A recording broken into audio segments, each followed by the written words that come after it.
Diqqat! Iltimos, ushbu xabarni e'tiborsiz qoldirmang va uni yaqinlaringiz bilan baham ko'ring. O'zbekiston Sanitariya epidemiologiya xizmati fuqarolarni xavfli Nipah virusi tarqalishi haqida ogohlantirdi. Hindistonda Nipah virusi bilan kasallanish holatlari ko'payib borayotgani haqida xabar berilgan.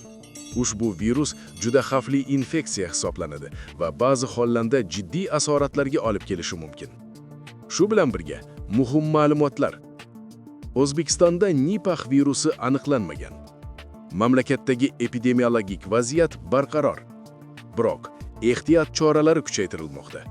Ayniqsa, yaqin kelajakda Hindistonga sayohat qilishni rejalashtirayotganlar yoki u yerdan qaytib kelganlar quyidagi qoidalarga qat'iy rioya qilishlari kerak. Shaxsiy gigiyena qoidalariga rioya qilish. Qo'llarni tez-tez sovun bilan yuvish. Tekshirilmagan suv ichmaslik.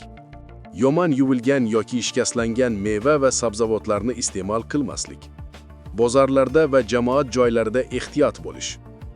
Agar sizda yuqori harorat, bosh og'rig'i, holsizlik yoki kasallikning boshqa alomatlari bo'lsa, vaqtni behuda sarflamasdan darhol shifokorga murojaat qilishingiz kerak. Mutaxassislar ta'kidlashicha, erta konsultatsiya asoratlarning oldini oladi. Bu xabar vahima qo'zg'ash uchun emas, bu ogohlantirish uchun. Iltimos, uni yaqinlaringizga yuboring, toki ota-onalar, qarindoshlar va sayohatchilar xabardor bo'lsin. Salomatlik eng katta boylikdir. Ehtiyot bo'ling.